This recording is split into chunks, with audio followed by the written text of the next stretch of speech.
Fala pessoal, bem-vindos a mais um resumo macro, esse aí referente ao mês de abril, né? A gente gravando aqui em meados de maio, né? Sempre tendo esse delay para a gente fazer uma digressão, leitura no cenário, nos materiais, né? A gente se suporta muito, principalmente em cartas, né, de gestores macro, e também nos estudos e nos relatórios das casas. Então, estamos aqui em mais um mês, o mês de abril, um mês bem difícil para o mercado, né? A gente tinha tido um primeiro trimestre muito bom, o mercado reagiu bem, a bolsa brasileira foi muito boa, mercado internacional não tão bem, mas abril foi um mês que o mercado entregou tudo, né? Então a bolsa caiu muito, lá fora também caiu muito, e o dólar subiu um pouco, precificando toda essa tensão aí que a gente tem no momento. Então a ideia desse resumo é passar por esses motivos, entender as causas que estão levando o mercado a atuar dessa forma e como a gente pensa investimento olhando para frente, tá bom? Então, dividir essa apresentação com vocês, aqui a apresentação de abril já na tela, tá? Falar um pouco sempre na nossa pauta, mas eu acho que o tema desse mês é a questão da recessão. Eu acho que agora o resumo macro do mês passado, a gente terminou com esse risco, né, mapeado pelo mercado, e agora a gente tenta entrar um pouco mais nesse tema para tentar ter uma compreensão mais clara e como a gente pode navegar num cenário de recessão. Tá? Então a gente vê aqui, esse é o grande questionamento hoje que fica na pauta, e olhando aqui a carta da SPX, que a gente gosta muito, admira, e eles têm acertado muito, principalmente o cenário macro, a gente vê que a gente está aí no meio de um cenário macro bem opaco, né? Tem muita dúvida sobre as coisas que estão acontecendo no mundo e principalmente como elas terminarão, né? Então a gente tem hoje guerra acontecendo, né? A política chinesa aí de tolerância zero, principalmente em abril, né? A gente viu muito lockdown acontecendo, esportes fechados, né? Um início de aperto de política monetária na maioria dos países. Então, voltamos aqui, eu acho que há 3 resumos macro, onde a gente falava que a inflação estava pressionando o juro, e a gente começa a ver isso acontecendo na prática, principalmente nos Estados Unidos, né? E também a gente tem pressões inflacionárias que continuam muito fortes. Quando a gente olha aqui, o aperto do mercado de trabalho nos Estados Unidos e o aumento dos preços das commodities. Então, no fim, a gente tem aí 2 fatores: os bancos centrais precisando subir juros, nada mudou do que a gente já vem falando, e essa perspectiva aí de aumento e de uma inflação mais persistente, que pode aí ter uma piora no crescimento mundial, e isso aí pode sim trazer uma recessão, tá? Então, quando a gente, acho que aqui é uma forma de a gente sintetizar as coisas e criar esse paralelo entre causa e efeito, né? A gente vê aí, né, que a grande causa das coisas que a gente passa hoje, elas advêm de um conflito na Europa. Então, você vê aí subida de commodity, restrição da Rússia no trade mundial, acaba afetando muito o suprimento dessa matéria-prima no mundo, né? A gente tem a pandemia da China fazendo com que a cadeia de produção ela seja interrompida. A gente viveu isso em 2020, viu o efeito inflacionário de uma interrupção dessa cadeia. E também a gente vê um mercado de trabalho muito apertado nos Estados Unidos, o que faz com que você tenha pressão na inflação de serviços, tá? Todo esse contexto da desglobalização, onde o mundo hoje já se questiona dessa relação de custo e serviço, né? Às vezes é melhor você pagar um pouquinho mais caro para você ter a tua cadeia de suprimento mais próxima. E as commodities continuam, sim, num cenário muito forte, principalmente volátil, né? O mês de abril, commodity caiu com o fechamento da China, mas a gente acredita que isso é temporário, tá? Então, os efeitos de tudo isso é uma inflação acontecendo no mundo, isso já é realidade, então a gente já nota isso. Um aperto nas condições financeiras globais, através do início da abertura de juros no mundo, a gente vê um risk-off, ou seja, muita gente saindo de ativo de risco, né, com medo das consequências disso aqui, e isso impacta diretamente no crescimento do mundo. Então, o que a gente espera de todo esse cenário é uma possível recessão. A gente acredita que é muito difícil o mundo fugir, a gente não sabe se vai acontecer de fato, mas quando a gente olha na literatura e olha um pouco para trás, a gente acha muito difícil essa inflação convergir e os bancos centrais não precisarem apertar tanto os juros no mundo. Tá? Quando a gente olha, então, essas expectativas, no mercado ele sempre trabalha em expectativa, principalmente de probabilidade de inflação no mundo. Né? Então, você vê aqui, né, em outubro de 2021, o mercado acreditava que a inflação iria ser majoritariamente entre 2% e 3%, e já em abril desse ano, houve esse aumento das expectativas, tanto nos Estados Unidos, como na zona do euro, e quanto na Inglaterra. Então, a gente vê aqui que é muito difícil fugir de um cenário inflacionário nesse contexto que a gente vive. Tá? E aí a gente vê o que aconteceu há 2 semanas atrás, a inflação americana, que é o CPI, vindo acima do esperado. Tá? O previsto era 3,03, 0,4 e veio levemente acima. Então, enquanto essa expectativa ficar abaixo da realidade, você vai ter uma pressão sobre o aumento de juros nos Estados Unidos. Tá?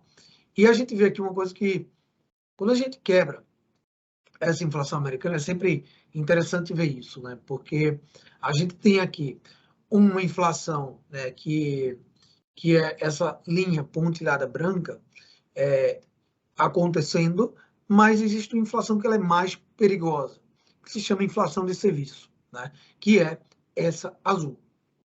Porque a inflação de serviço é mais complicada, porque ela fala sobre salário e reabertura econômica. São coisas que é muito difícil você controlar.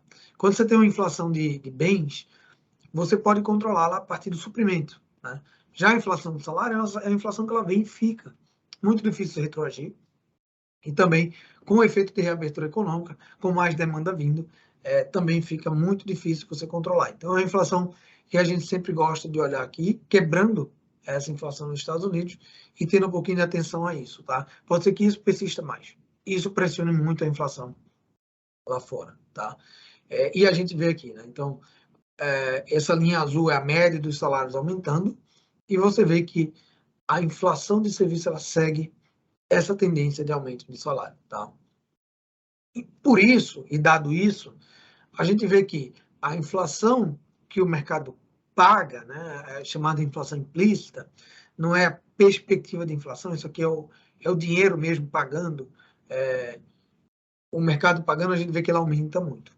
Então, muito dificilmente os Estados Unidos sairá dessa trajetória mais inflacionária, que isso possa impactar a abertura de juros.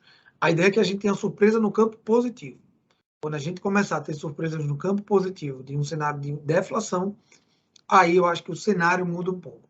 Enquanto ele estiver inflacionário e a gente tiver as tensões acontecendo, a gente fica mais no modo de defesa. Tá?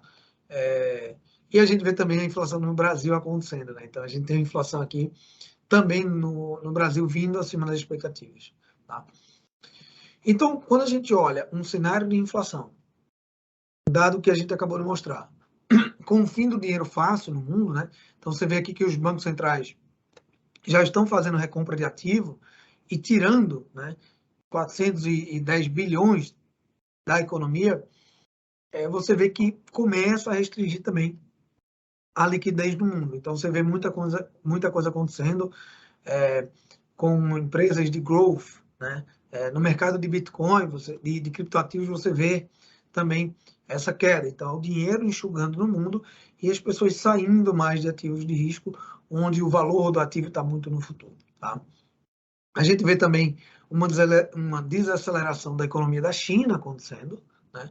E, em consequência disso, outro dado que fala muito de recessão é quando o preço da energia sobe muito. Então, geralmente, quando o preço da energia sobe 50%, você tem aqui uma recessão. Tá? Então, todas as vezes que o preço bateu nesses níveis, houve uma recessão no mundo. Então, a gente olha para trás para tentar entender o que pode acontecer no futuro. E o que os indicadores nos falam é que sim, a gente pode ter uma recessão por conta dos níveis de preço, de commodity principalmente. Tá?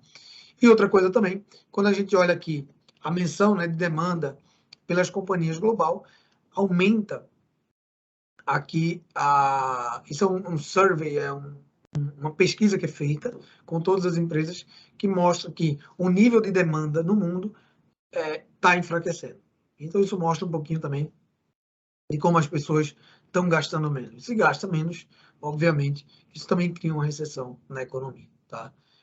Então, dito isso, né, esse cenário de enfraquecimento das economias, da demanda, da China, aumento de petróleo, e o cenário inflacionário, isso traz medo para o mercado. Então, você vê aqui um indicador de extreme fear, né? Então, medo extremo já se apresenta nos indicadores, tá? Quando a gente olha aqui indicadores de momento de mercado, você vê que o mercado S&P, né, que é o mercado americano, já está muito abaixo da sua média móvel, isso é indicador de risco, né? Então, os mercados ficam nervosos, né? Outra coisa também, esse indicador de força de preço das ações, né?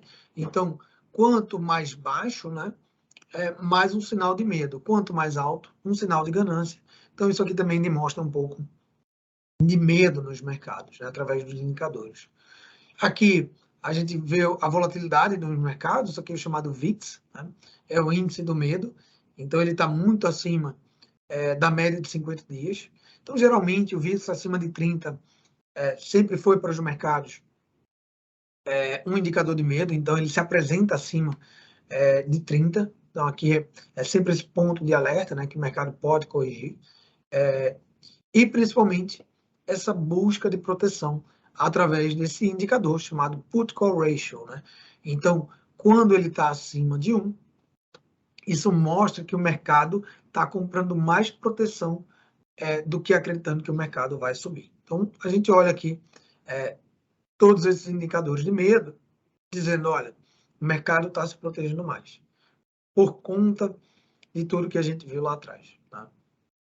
E aí a gente vem como consequência as bolsas no mundo caindo muito, né? A bolsa brasileira sendo ainda esse ano a bolsa que menos cai, tá? E aí o que vale a pena ver desses indicadores que eu quero mostrar para vocês agora é que, por mais que a bolsa tenha caído ainda existe espaço para cair mais, tá? Tem muita gente falando desse caiu, comprou, né? E para a gente é um momento um pouco de mais dúvida em relação a isso. Porque o estoque de notícia negativa ele ainda não acabou. Né? A gente não sabe se a guerra vai acabar amanhã. A guerra não acabou ainda, os juros não subiram no mundo, e os preços dos ativos de risco ainda tem espaço para cair. Então, a gente olha aqui, a Nasdaq foi a bolsa que mais caiu no mundo, né? E tem apenas 16% das ações negociadas acima da média móvel de 200 dias. Né? Mas quando a gente pega os estresses aqui, como 2008 e 2020, ainda tem espaço para correção na Nasdaq. Tá? Quando a gente olha esse índice, né, que é chamado sentimento versus posicionamento, ele diz exatamente isso. Né? O sentimento do investidor caiu para níveis, pela última vez visto em 2008, né? Então, o sentimento está muito ruim, que é tudo isso que eu estou passando para vocês, só que o posicionamento não. Então, as pessoas estão com medo, mas não estão vendendo. Só que, se o mercado continuar caindo e corrigindo, e as notícias vierem muito ruins, você tem espaço para mais correção no mercado ainda, né? Que a gente chama de capitulação, né? As pessoas podem capitular, não aguentar mais e se desfazer do papel a qualquer preço. Tá? Olhando aqui também, isso é raro, né, o que está acontecendo nos Estados Unidos principalmente, que você vê o mercado de renda fixa com o de ações caindo juntos. Sempre foi um mercado descorrelacionado lá fora. E isso não acontece desde 1994. Então, você imagina como está a situação do alocador nos Estados Unidos esse ano, né? Ele está muito igual ao que estava no Brasil no segundo semestre do ano passado. Então, lá fora também está muito ruim para acertar qualquer ativo, porque está tudo caindo junto, né? E aí você vê essa proteção natural da defesa. Né? Isso aqui é o DXY, que é o dólar, frente a moedas fortes no mundo, e o dólar vem ganhando força. Tanto é que a gente vê a apreciação do real também nesse período. Tá? A depreciação, desculpa. E aí, uma pergunta que sempre fica, né? Quando é que o mercado vai melhorar? Né? E a gente pode usar aquela máxima, né? Vai piorar antes de melhorar, no caso. Né? Porque a gente precisa, para o mercado ir em outra rota, a gente precisa que os inúmeros problemas, né, que afetam o mundo dê sinal de piorar menos. Né? Só piorar menos já ajuda. Mas todo dia a gente tem uma notícia nova de surpresa inflacionária, de aumento de tensão bélica na Europa. Então, isso fica muito difícil de saber quando vai melhorar. Tá? Então, a gente precisa de um news flow mais positivo, de notícias mais positivas. Tá? E engraçado notar, eu gosto muito dessa parte aqui, que eu peguei da WHG, que ele fala isso, né? Os hedge funds, que são os multimercados, e estratégias sistemáticas estão mais leves de mercado de risco, né? Enquanto o investidor institucional e o pessoa física provavelmente estão levando a maior pressão de venda no mercado, que é o que está acontecendo aqui e lá fora também. Então, essa dinâmica é uma dinâmica típica de um mercado de correção, que se chama bear market, que é o mercado de queda. O bull market é o que a gente viveu aí no Brasil entre 2017, 18 e 19, e a gente talvez esteja entrando no bear market, que é o mercado de queda, né? Que ele se mantém baixo por mais tempo, tá? Então, tem uma diferença de como o mercado se comporta no bull market, que é o mercado de crescimento, e tem uma diferença de como o mercado se comporta no bear market, que é o mercado de queda. Né? Então, as correções de bull market, elas são mais fortes. Então, você vê o que aconteceu em março de 2020, né? Caiu muito forte, subiu muito forte. Já no bear market, que é um mercado de queda, né? As correções elas são mais leves. Então, você está vendo que a gente está caindo leve, não está tendo grandes quedas. Né? E o mercado meio que está tateando se vai ter recessão ou não. Só a não recessão pode levar a gente para o mercado de alta, mas eu acho que não é a tendência que se olha, principalmente nesse curto e médio prazo. Tá? Então, a gente já vê aí no mercado global uma destruição aí de mais de 35 trilhões em valor de mercado foi destruído. Quando a gente olha no mercado de criptoativos, a gente vê mais de 1 trilhão também de queda nesse mercado. E apesar da queda, né, a gente está vendo muita queda, aqui a Alemanha, a Bolsa Alemã, ela perdeu apenas 16% em relação à alta histórica, mas ainda está 1/3 acima do seu valor contábil.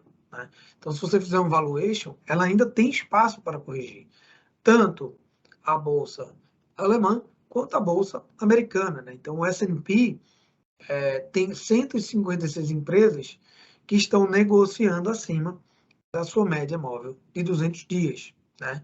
Quando a gente compara isso a outras correções do passado, a gente vê aqui que em 2008, né, no grande crash de 2008, apenas 8 empresas estavam negociando acima da média móvel, e em 2020, 16. Então, tem espaço para correção também na Bolsa Americana. Tá? A gente vê aqui também que os gringos estão começando a ficar abandonando a China, podemos dizer assim, né? Muito pelos efeitos do lockdown e principalmente desse eixo que está sendo criado entre Rússia e China. Tá? Então, existe uma preocupação também com esse mercado da China em relação a adicionar risco ao mercado acionário de lá. E a gente vê também que a China continua aqui com a restrição dos portos. Tá? Isso aqui, esse gráfico era para estar lá em cima, eu não corrigi, mas para falar da pressão inflacionária ser um pouco mais persistente. Tá? E aí a gente olha esse índice de sentimento no nível de preço do mercado chinês. Então, tem sempre uma preocupação com a China, acaba sendo um pouco mais de caixa preta, e a gente também está olhando muito para isso, acho que principalmente para o lado da economia não reagir, porque isso pode impactar o Brasil, né? China sendo um grande importador de insumos brasileiros, mas também olhando os mercados em si. Tá? E aqui é um indicador que é chamado Bid Offer, que mostra que o mercado não está tendo tanto comprador, os pares não estão se encontrando. Ele estava aumentando muito, e a última vez que a gente viu esses indicadores muito altos foram nas crises de 2008 e do Covid. Então, é um indicador também de risco que está aumentando aí. Tá? Então, no final das contas, o grande medo da economia atual continua sendo essa recessão global. Né? E quanto o Banco Central vai aumentar esse juros, se ele vai aumentar rápido, se vai ser gradativo. Então, isso sempre fica no radar junto com a inflação. É um momento de observar mais, né? Tomar menos risco e entender quando essa inflação começa a cair no mundo, ou pelo menos estabilizar. Tá? A gente vê aqui muita pressão dos membros do Fed da subida de juros nos Estados Unidos mais rápida, né? Só que o mercado não aguenta. Então, o Fed, que é o Banco Central Americano, ele acaba estando numa sinuca de bico, né? Porque você tem a inflação acontecendo, uma surpresa no campo negativo, você precisa aumentar juros para conter a inflação, mas você já vê que o mercado não aguenta. Então, o mercado já começa a corrigir. Né? Isso é um efeito também dessa diminuição monetária no mundo. Né? E o mercado, o que paga, ele não está acreditando que o Fed vai poder abrir tanto esses juros, porque você já tem impacto na economia real acontecendo. Então, a gente pode até ter um cenário de estagflação, que é aí o pior cenário econômico que a gente pode ter no radar. Tá? Mas isso acontece. O mercado não acredita. E essa pergunta é muito legal, porque você imagina um americano, né, vendo seu patrimônio cair aí 20%. Né? Então, essa pergunta é bem legal, né? Se você tivesse planejado viajar com sua família agora e olhasse seu extrato, né? Então, você está perdendo muito dinheiro. Talvez você reconsidere fazer essa despesa agora. Né? Então, quando você pensa em não gastar porque o seu patrimônio está caindo, você meio que retroalimenta um ciclo negativo. E isso traz a recessão naturalmente. Tá? Então, a gente vê que o mercado só não acredita que o Fed não conseguirá repassar todo esse aumento de juros, que você vê os fundos multimercado já diminuindo as suas posições tomadas em juro americano, que é apostando contra e apostando na abertura da alta. Né? Então, isso já acontece também nos alocadores de capital. Então, sintetizando aqui, a gente tem muito sinal que pode acontecer uma recessão no mundo. Se isso acontece, é muito ruim para ativos de risco. Então, a gente não quer se posicionar mais agressivamente agora. Isso, claro, estou falando do cenário mundo. Né? O Brasil está um pouco à frente disso, mas por mais que esteja à frente, que o nosso juros esteja alto, que a nossa bolsa está barata, você viu que em abril o Brasil não fugiu da queda. Né? Então, o Brasil ainda tem esses efeitos na sua bolsa do mercado de fora. Então, a gente também tem que ter um pouco de cuidado com essas alocações mais agressivas em Brasil, principalmente em bolsa. Tá? Então, aqui, fazendo um breve resumo das classes de ativo, a gente vê que no mundo, o desempenho de todas as classes no mundo foi muito ruim. Né? Quem está se sobressaindo esse ano são as commodities e o dólar. No Brasil, não. O Brasil está na contramão do mundo em todas as classes de ativo, mas o Ibovespa entregou 10% da sua alta no mês passado. Então, ele sentiu esse mês de abril mais negativo para os mercados mundiais. Tá? Aqui a gente vê a tabela de classes de ativos, então a gente vê a melhor classe de ativo esse ano são os multimercados. Multimercados sabendo fazer muito bem essa leitura de mudança de ciclo de juros, né? E a gente vê aqui que a pior classe de ativo esse ano é o dólar e a renda variável nos Estados Unidos, tá? Quando a gente olha o macro brasileiro, a gente tem uma história um pouco mais positiva, né? Que a gente acredita que vai até o terceiro trimestre, isso vai se manter. Então, você vê muita revisão do PIB para cima, né? Mas também junto com o IPCA para cima. O aumento da taxa Selic também. O mercado acredita que é o terminal da abertura dos juros da Selic no Brasil vai ficar em algo entre 13, 25, 13,5, né? Vamos ver como vem os dados de inflação. Mas também o resultado primário, essa revisão é para cima. Então, o Brasil tem, do campo de vista fiscal, uma melhora, mas a inflação também aumentando. Então, a expectativa de inflação já foi corrigida para 9,2 para esse ano e de 4,3 para o próximo ano, tá? Com um fiscal melhorando, e aí a gente vê um nível de endividamento do governo baixando, e já saiu dado até ontem com essa melhora, tá? Mas o que a gente quer descobrir aqui no Brasil, principalmente, é como está esse ciclo monetário, né? Se a gente chegou no fim do ciclo de abertura de juros, isso aqui é a ata do Copom. O Copom tinha anunciado que ia olhar muito a inflação para entender se tinha chegado ao fim o ciclo de abertura de juros, mas a gente já viu que o dado de inflação da semana passada foi acima, então a gente acredita que terá sim ainda uma nova rodada de abertura até que chegue ao fim. Então a ideia aqui é tatear literalmente, é olhar os dados de inflação para entender quando isso está chegando ao fim, e se isso chegar ao fim, a gente terá movimentos de troca, principalmente na parte de renda fixa para pré-inflação, que a gente vai aumentar essas posições que a gente acha que ainda não é o momento, se preservar mais no pós-fixado, para a gente entender esse ciclo de baixa, tá? Na parte do câmbio, a gente vê aqui que não tem muita alteração nos cenários, né? E aqui é muito difícil tentar adivinhar, mas a gente sabe que se tiver uma abertura de juros muito forte nos Estados Unidos, isso favorece o dólar, né? Mas também, se tiver uma intensificação no conflito, favorece as commodities que nos ajudam, tá? Então, e a gente viu também, no mês passado, o fluxo estrangeiro saindo da Bolsa, né? Então, isso também não ajudou muito o real, tá? Quando a gente olha a Bolsa brasileira, olhando os movimentos de fluxo, a gente vê que o gringo deu saída de Bolsa, sim, em abril, o que não ajudou nem o real nem a Bolsa. E foram saídas consecutivas, né? A gente vê aqui, já são 17 dias, porque esse gráfico está do dia 6, mas o gringo está dando saída já há 17 dias da Bolsa Brasileira, né? O que é o smart money, né? Eles entraram comprando a 100 e saíram a 120, né? Então o gringo ele faz muito bem esse movimento de entrada e saída da Bolsa Brasileira.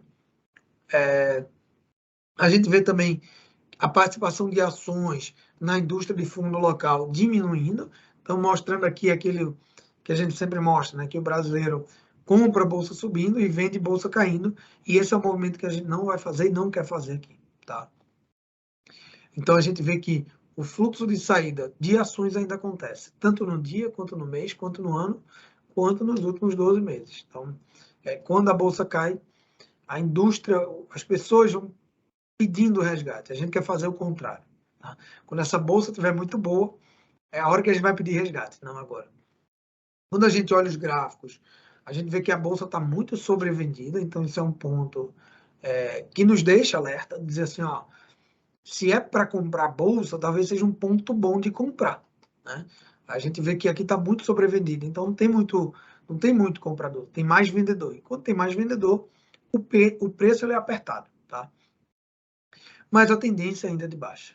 Então, é um ponto sempre perigoso para você encher a mão, né? Você pode comprar, se você tem o seu asset allocation de 20% em bolsa e você não tem nada, talvez seja ideal você fazer metade dessa posição, né?